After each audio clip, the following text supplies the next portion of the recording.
Assalamualaikum warahmatullahi wabarakatuh. Alhamdulillah rabbil alamin.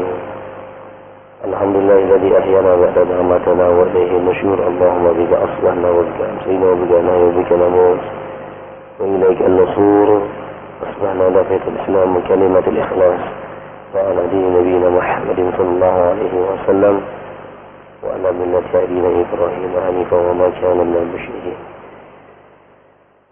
Salawatullahi wa salamu ala hadha nabiyil karim nabiyina Muhammadin wa ala alihi wa sahbihi ajma'in amma ba'du. Assalamualaikum warahmatullahi wabarakatuh. Jamaah salat subuh yang dirahmati Allah Subhanahu wa taala, kaum muslimin dan muslimat. Pendengar setia suara mujahidin, suara PLJ dimanapun Anda berada, rahimani wa rahmatullah. Pada kesempatan yang berbahagia ini kami akan mengulangi pembahasan ayat yang ke-104 surah Al-Maidah. Karena ada SMS dari pendengar kita, hanya ayat 104 belum selesai dibahas, itu hadis-hadisnya. Karena ketika itu kita memang menjanjikan akan membacakan hadis-hadis yang berkenaan dengan ayat yang sedang dibahas.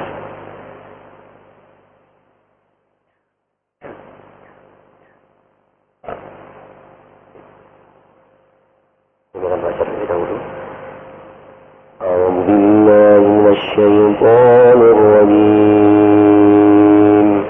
Ayat 105 ya. Ayat 105 bukan 104. Ya ayyuhalladzina amanu 'alaikum anfusakum la yadurrukum man dhalla idza ihtadaytum. لا يضركم من ضل إذا اهتديتم إلى الله مرجعكم جميعا فينبئكم بما كنتم تعملون إلى الله مرجعكم جميعا فينبئكم بما كنتم تعملون.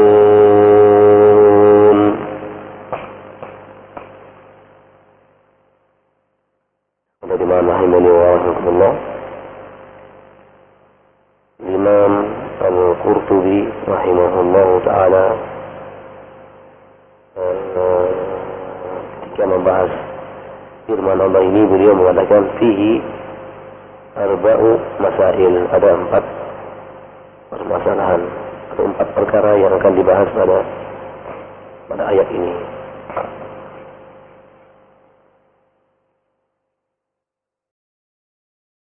Ya ayyuhalladzina amanu, wahai orang-orang yang beriman, alaikum anfusakum, alaikum anfusakum, jagalah dirimu, alaikum anfusakum, jagalah dirimu. La yadurrukum man dhalla idza ihtadaytum. Jagalah dirimu, karena orang yang sesat itu tidak akan membahayakanmu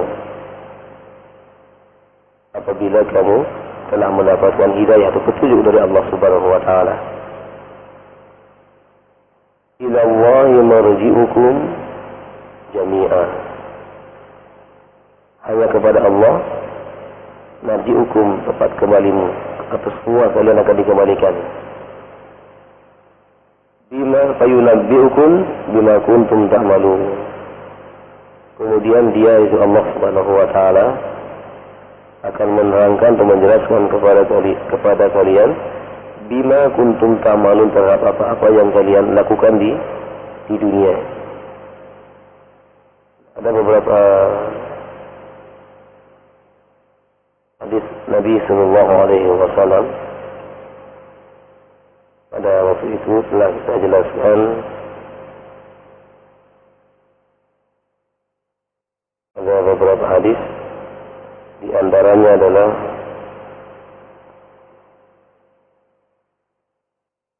hadis yang diriwayatkan oleh Abu Bakar As-Siddiq. Rawa Abu Dawud wa Tirmizi, diriwayatkan Imam Abu Dawud dan Tirmizi, wa ghairihima an Qais, dan juga yang lain-lainnya dari Qais.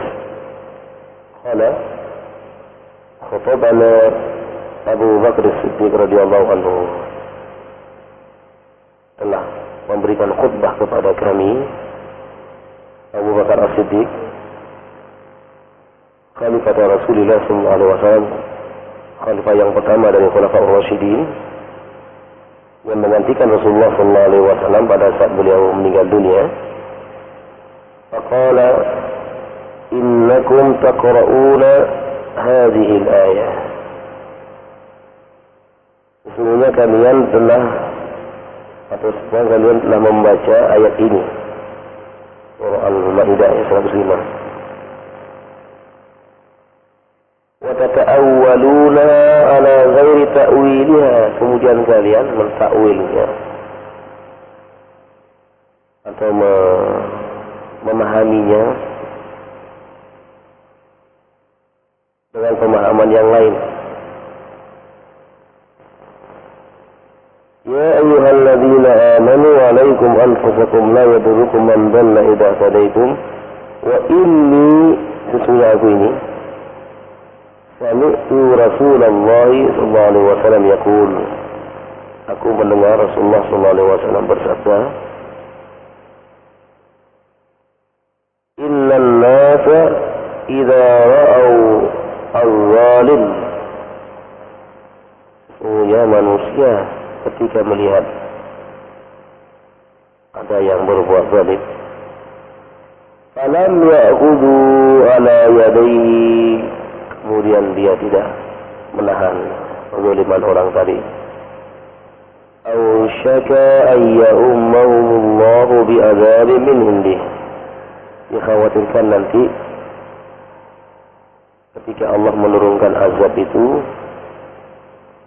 tidak hanya mengenai orang yang tadi mencegah tadi itu, tetapi ya ummahum, semuanya akan kena, semua akan kena azab.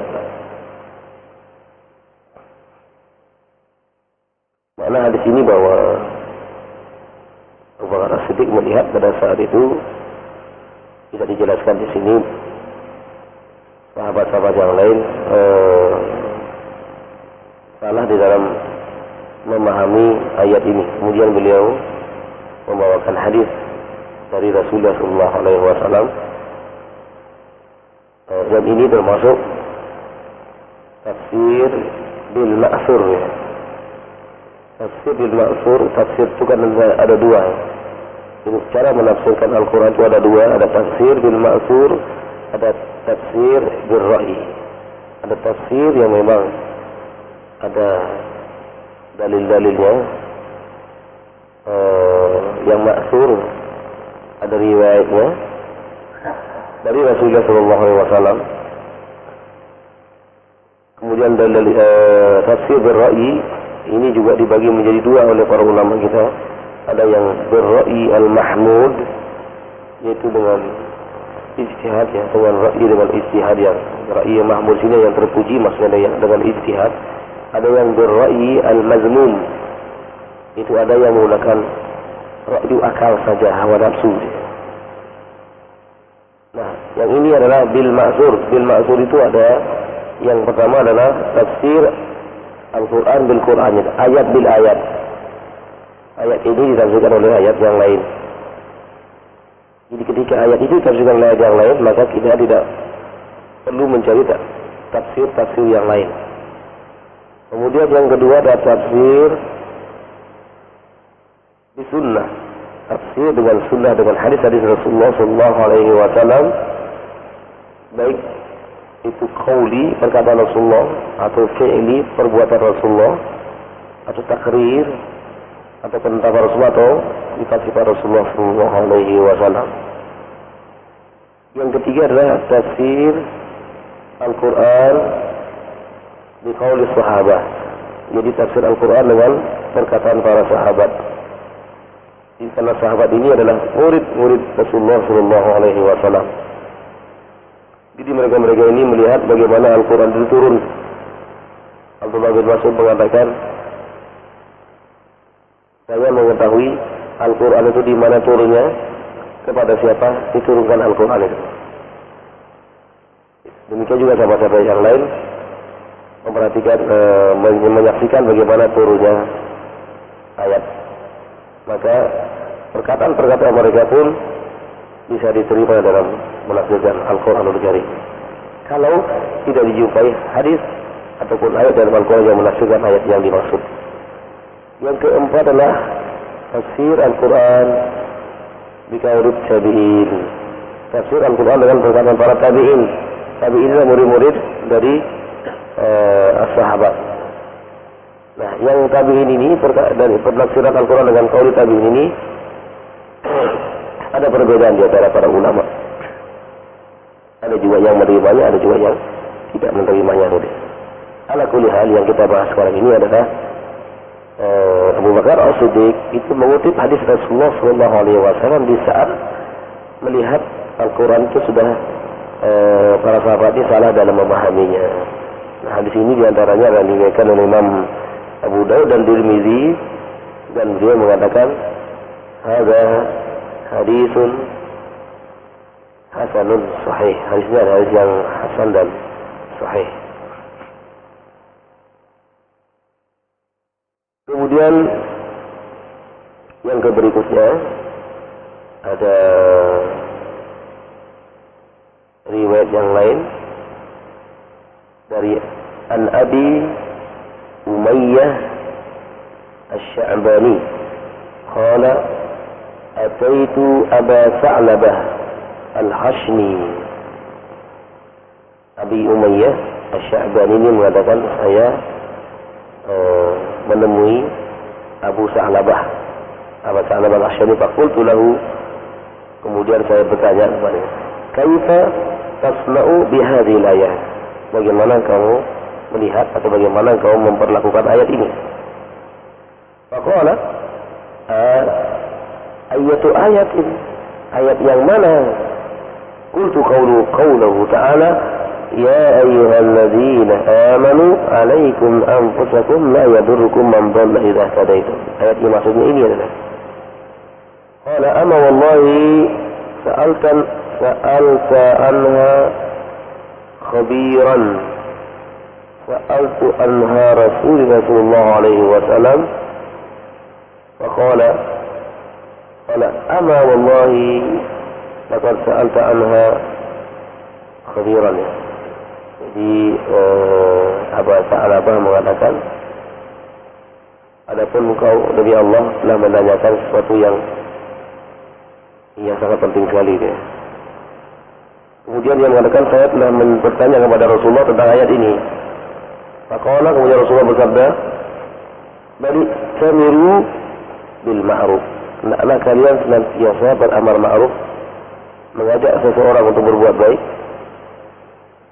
Wa tanahau 'anil munkar, dan hendaklah kalian saling mencegah perbuatan-perbuatan yang mungkar.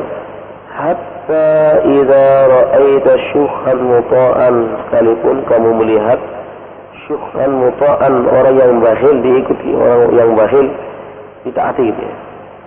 Wa hawan muttaba'an, dan hawa nafsu itu sudah merajalela dan sudah diikuti. Jadi orang sudah tidak berpegang lagi kepada Al-Quran, tapi justru kepada hawa nafsu. Wa dunyan mu'aksiratan, dan dunia itu sudah sedemikian rupa menjadi tujuan hidupnya, menjadi orientasi hidupnya di dunia ini. Wa ijaba kulli dhi ra'yin bi ra'yihi, dan kamu melihat orang-orang yang bangga dengan pendapat-pendapatnya sendiri, ya, dengan pendapat-pendapatnya sendiri, dengan fatwa-fatwanya sendiri. Dan ini nampaknya sudah muncul di masyarakat. Ada orang-orang yang ketika melakukan sebuah khalwat, ya, menyendiri, kemudian mendapatkan bisikan-bisikan itu diikuti Kalau saya belum mendapatkan wangsit, saya tidak akan pergi misalnya. Demikian juga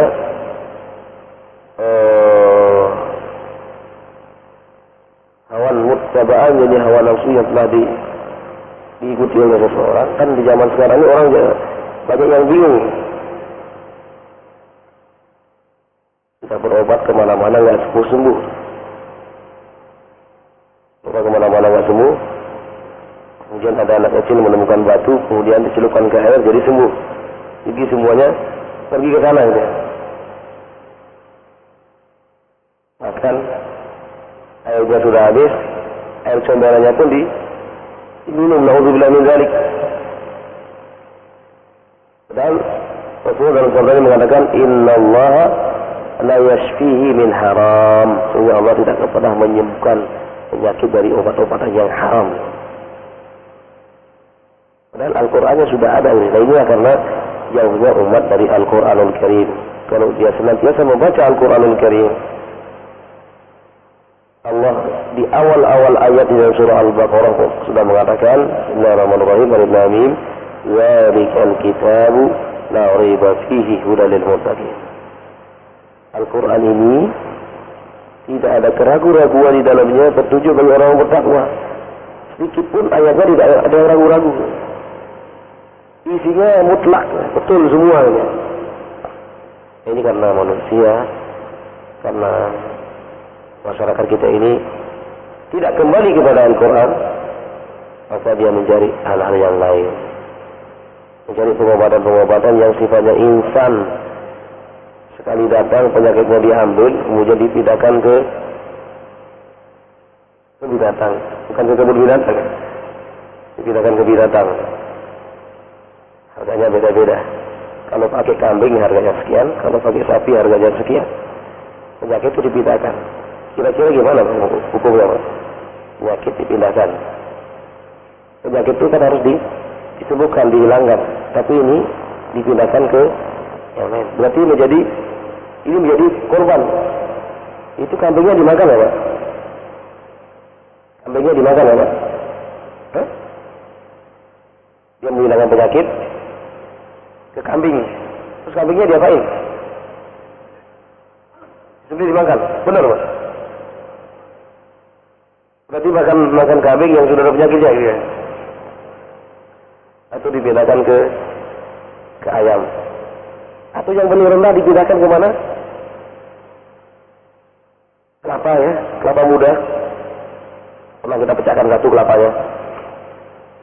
Ada beberapa syarat, 2 botol yang kita pecahkan sama 1 kelapa. Saya bilang, jangan lagi Pak Ibu pergi ke pengobatan seperti ini.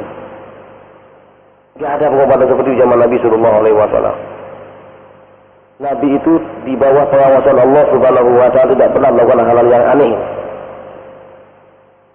Nabi mengajarkan kepada para sahabat, tadawu ya ibadallah fa inna Allah anzala da'wa alaihi dawa. Berobatlah wahai hamba-hamba Allah, sungguh Allah menurunkan penyakit dan di situ ada obatnya. Berobat dengan cara yang syar'i. Jadi kalau pengobatan seperti itu ada syaratnya. Kemudian di kelapa itu ditulisin macam-macam. Saya bilang jangan dibawa ini pulang. Kalau ibu bawa pulang dalam waktu 10 hari kan. Jadi dalam waktu 10 hari kelapa itu dipecah, nanti disuruh penyakitnya. Bu, daripada lama-lama Bu, biar di sini aja saya buat es tegan. Kita pecahkan, kita buat es tegan. Nah ini alhamdulillah terbebas dari kesyirikan. Pengobatan itu tidaklah betul-betul yang syar'i. Kalau orang yang sakitnya sudah 2 tahun misalnya, jangan sampai dia mengharapkan kesembuhan yang cepat, perlahan-lahan. Nah, ini yang disebutkan dengan di dalam hadis ini bahwa ada hawa nafsu yang sudah diikuti gitu ya. Kemudian juga ada pendapat-pendapat yang orang-orang itu bangga dengan pendapatnya, kemudian diikuti pendapat itu padahal bertentangan dengan Al-Qur'anul Karim. Cenderungan orang juga mengikuti apa? Mengikuti bisikan-bisikan. Ini yang benar ini. Ini bisikannya dia. Ada yang membisiki, kemudian itu diyakini betul, Sehingga ketika diyakini menjadi sebuah keyakinan yang kuat. Karena keyakinan yang kuat bahwa lama-lama dia akan ijab, akan bangga terhadap dirinya.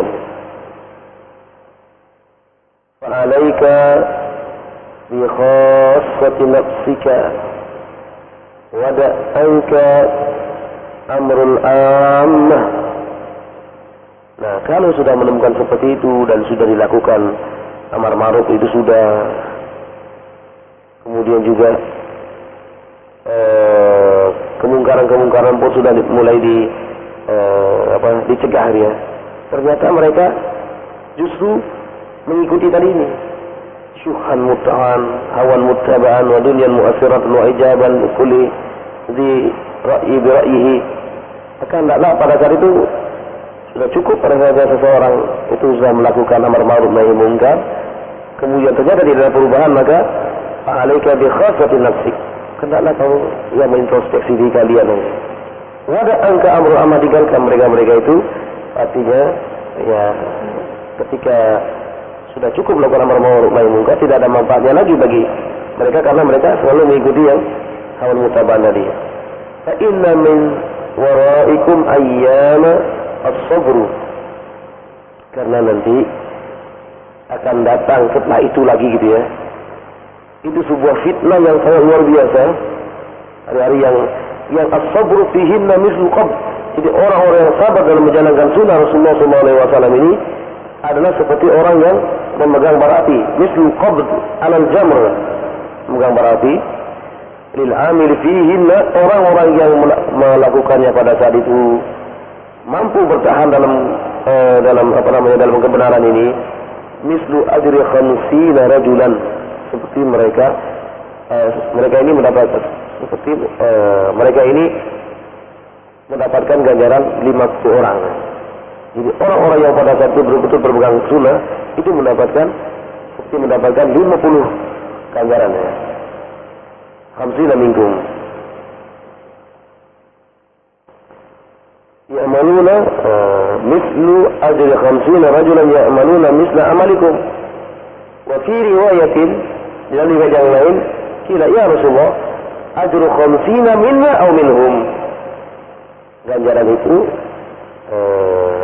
50 itu dari kami apa dari mereka? Qala bal ajrun khamsina minkum. Ya, dari kalian itu. Kalian artinya kalian akan ketika menemukan fitnah seperti itu, dan kalian tetap berpegang teguh kepada sunnah Rasulullah SAW, agar kalian akan mendapatkan ganjaran yang besar. Terjadi di zaman Hasan al-Basri, yang tabi'in yang pada saat itu pernah kita sampaikan khalifahnya Hajjaj bin Yusuf. Ini sangat kejam. Pada saat itu ada orang-orang Khawarij yang datang menemui Hasan al-Basri mengatakan, mari kita melakukan sawroh. Sawroh ini kudeta. Kita turunkan saja Hajjaj bin Yusuf ini karena dia kejam sekali. Kita cegah saja. Ketika itu Imam Hasan al-Basri mengatakan, isbiru, sabarlah kalian. Bagaimana kita bisa bersabar, Said, apabila kalian melakukan sawroh, melakukan kudeta?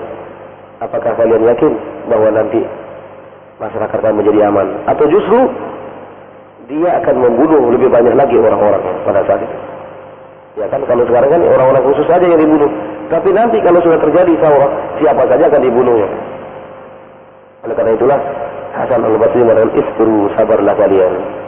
Dan kita pun akan di zaman-zaman mendatang ini akan menemukan keadaan-keadaan yang sangat sulit ya bagi seseorang untuk melakukan amar ma'ruf dan nahi munkar. Sehingga Rasulullah mengatakan, fatuba lil ghuraba, maka sungguh mereka yang orang-orang yang asing, orang-orang yang menjalankan sunnah yang sudah dipandang asing itu akan lebih baik bagi mereka. Wa ta'ala imani wa rahmatullah. Kemudian ada lagi hadis yang lain diriwayatkan oleh Imam Tirmizi an Abi Hurairah radhiyallahu anhu an Nabi sallallahu alaihi wasallam qala, Nabi sallallahu alaihi wasallam bersabda, innakum fi zamanin man taraka minkum ush ma amara bihi halak thumma ya'ti zamanun man amila minhum bi ush ma umira bihi najah. Sesungguhnya kalian di sebuah masa atau di sebuah zaman yang siapa yang meninggalkan amar ma'ruf itu taraka minkum ushu sepersepuluhnya ya. Ma umira bihi halak, itu yang telah diperintahkan kepadanya kemudian dia tidak melakukannya, maka dia akan binasa. Semua ya'ti zaman, semua akan datang sebuah masa lagi. Siapa yang beramal di antara kalian sepersepuluh ma umira bihi saja, apa yang diperintahkan kepadanya, maka dia akan sukses. Jadi akan ditemukan zaman seperti itu. Jadi ketika terjadi sebuah fitnah, maka orang-orang itu diam saja.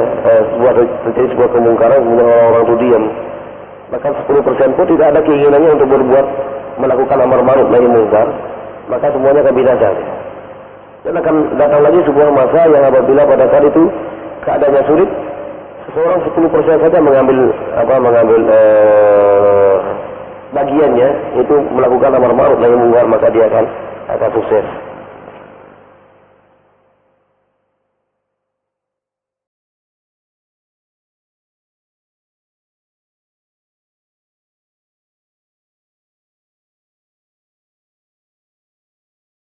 Ini sebetulnya mungkin ini sebagai tambahan dari pembahasan sebelumnya, karena kita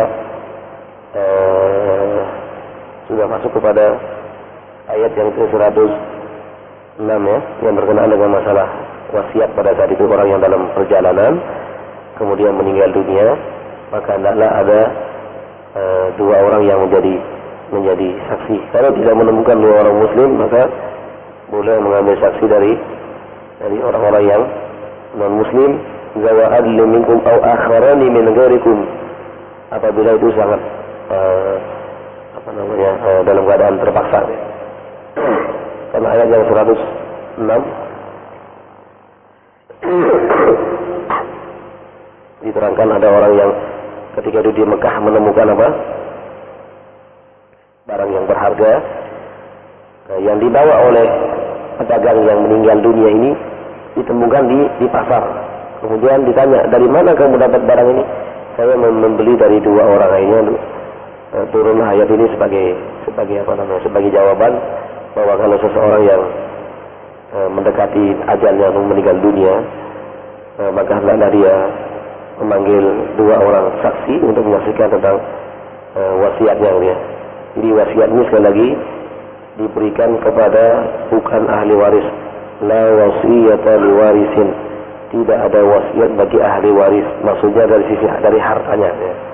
Tapi kalau wasiat untuk bertakwa, wasiat untuk menjalankan agama ini tapi dalam masalah harta, ahli waris secara otomatis nanti mendapatkan bagiannya ya.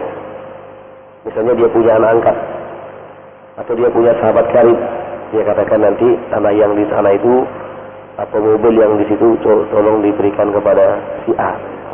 Itu harus ada dua orang yang menyaksikan.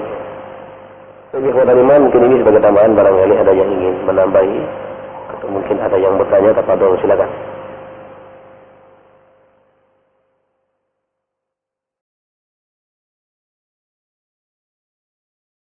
Tafadhol silakan, Pak.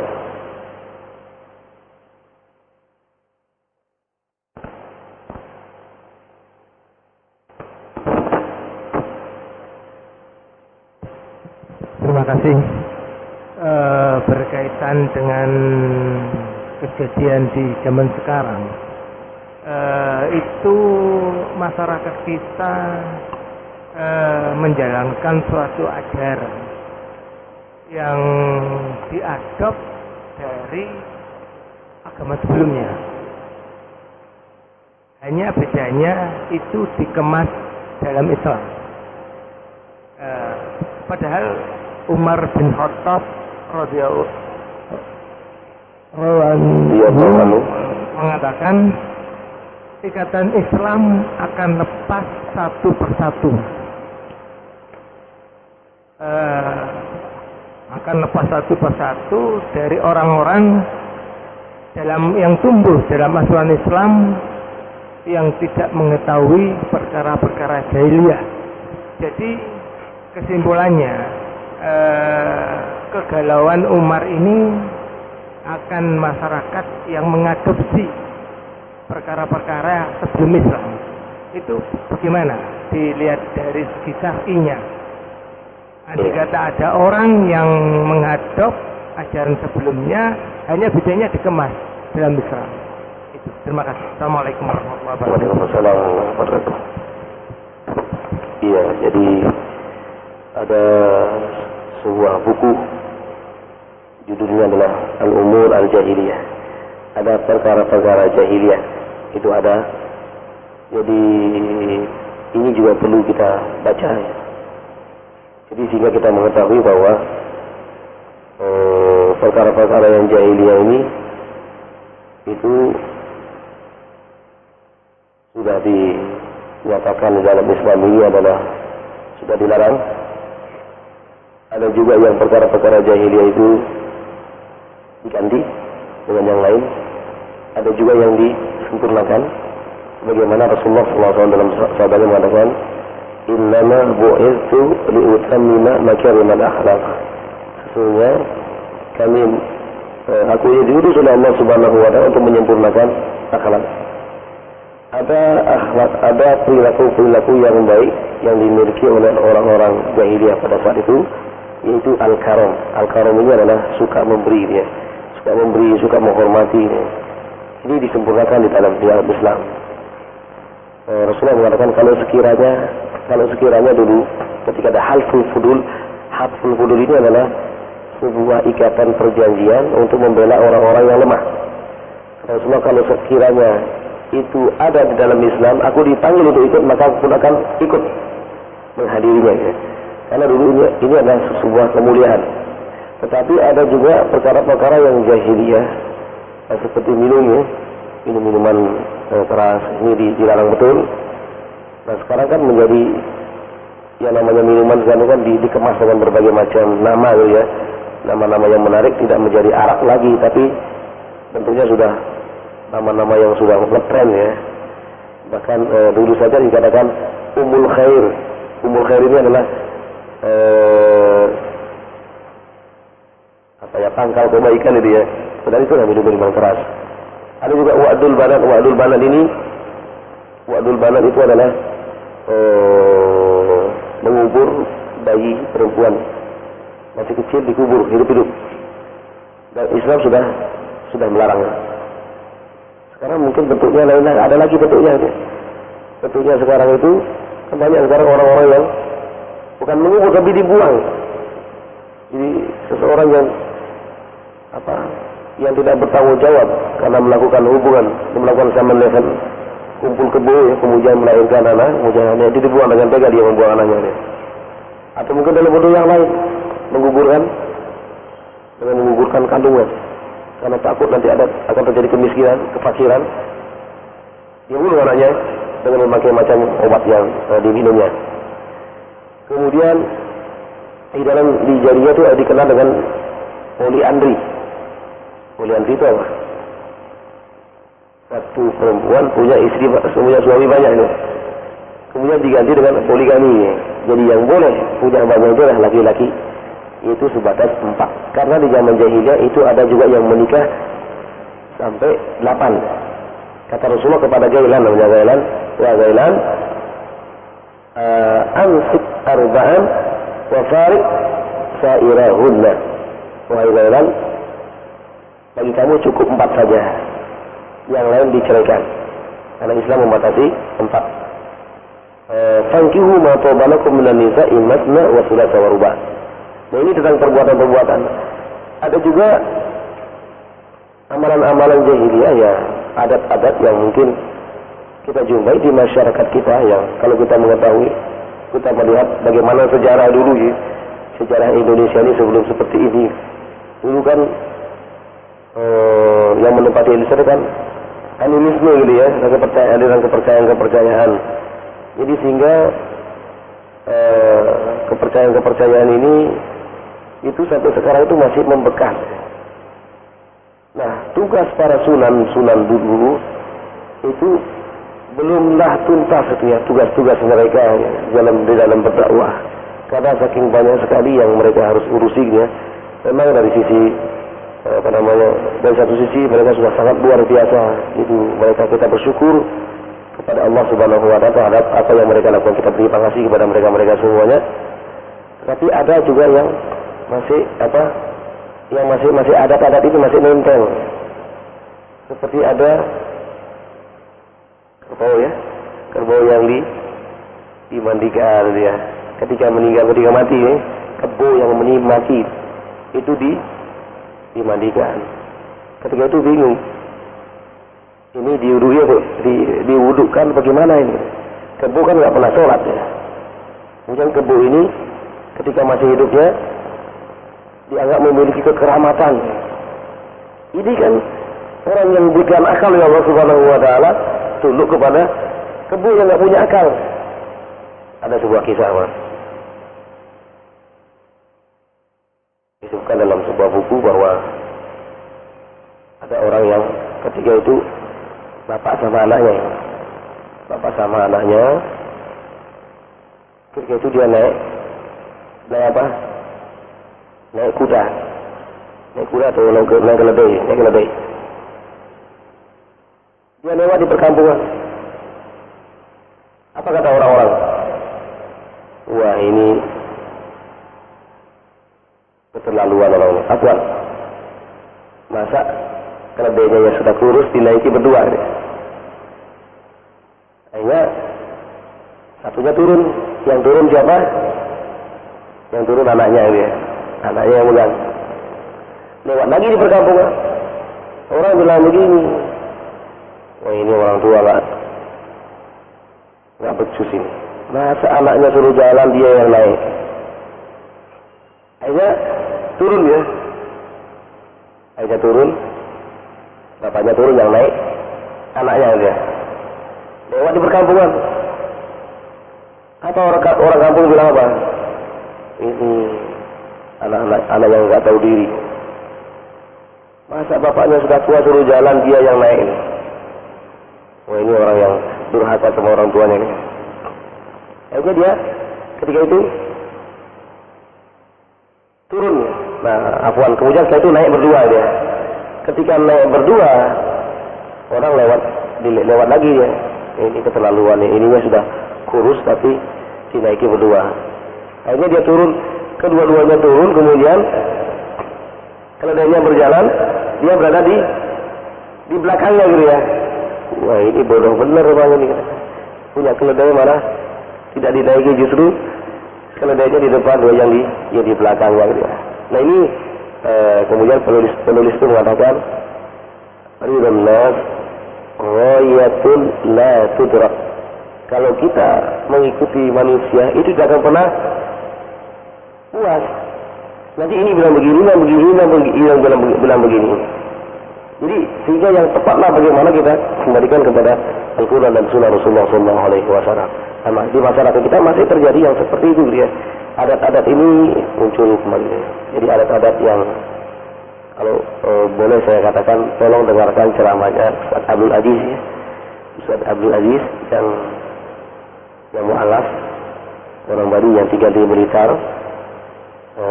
Tolong didengarkan ceramahnya itu, dan itu sangat bagus sekali gitu ya. Jadi di situ ada disebutkan, ada salah satu dari judulnya adalah amalan-amalan Hindu yang diamalkan oleh umat Islam ya.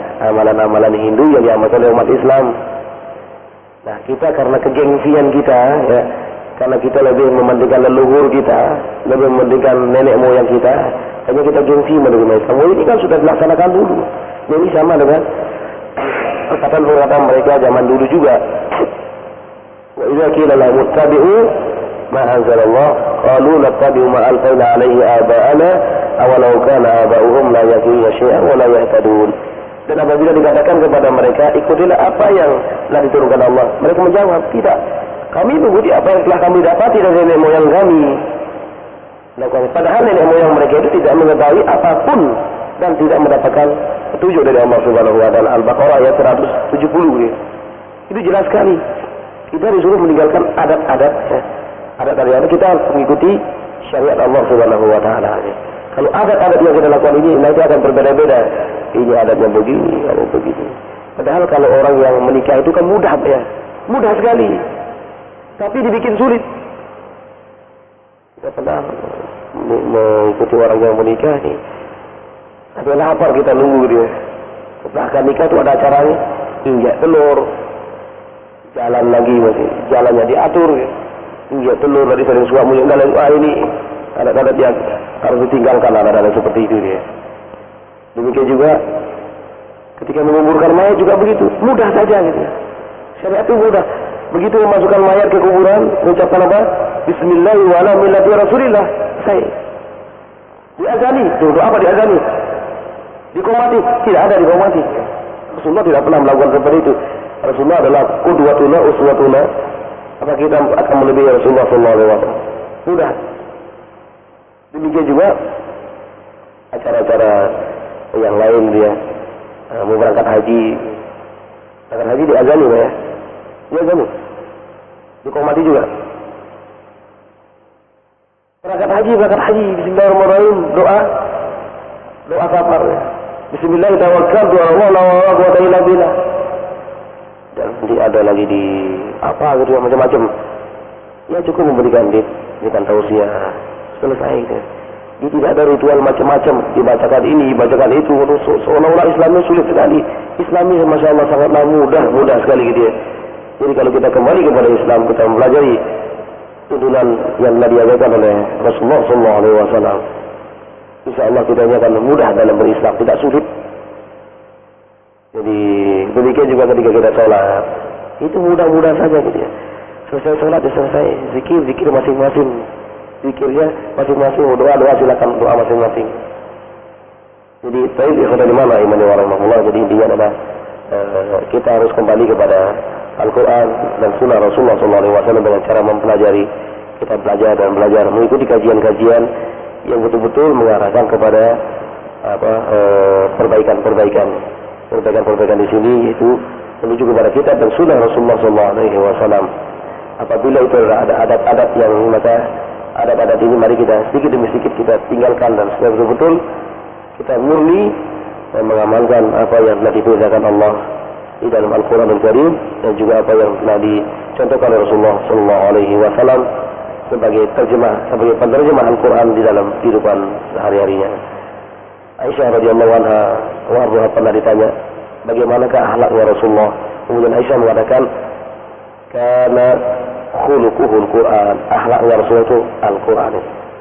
Tapi mungkin ini yang dapat sampaikan pada kesempatan berbahagia ini. Mohon maaf apabila ada hal yang kurang berkenan dan kita mohon kepada Allah supaya Allah senantiasa memberikan hidayah kepada kita, hidayah kepada keluarga kita, anak-anak kita, istri kita, demikian juga kerabat tetangga kita semuanya. Dan kita tidak lupa mendoakan kepada saudara-saudara kita yang sudah meninggal dunia, khususnya kedua orang tua kita. Semoga Allah Subhanahu wa taala mengampuni mereka berdua. Maghfir lahum warhamhum wa'afi wa'fu anhum. Allah maghfir lahum warhamhum wa'afi wa'fu anhum. Yang saudara-saudara kita yang sedang menderita sakit supaya segera diberikan kesembuhan oleh Allah Subhanahu wa taala. Allahumma shfi mardana wa mardal muslimin. Allahumma shfi mardana wa mardal muslimin. Rabbana atina fid dunya hasanah wa fil akhirati hasanah wa qina adzabannar. وادخلنا الجنة مع الأبرار يا عزيز يا غفار يا رب العالمين. سبحانك اللهم وبحمدك أشهد أن لا إله إلا أنت أستغفرك وأتوب إليك. وصلى الله على نبينا محمد وعلى آله وصحبه أجمعين. السلام عليكم ورحمة الله وبركاته.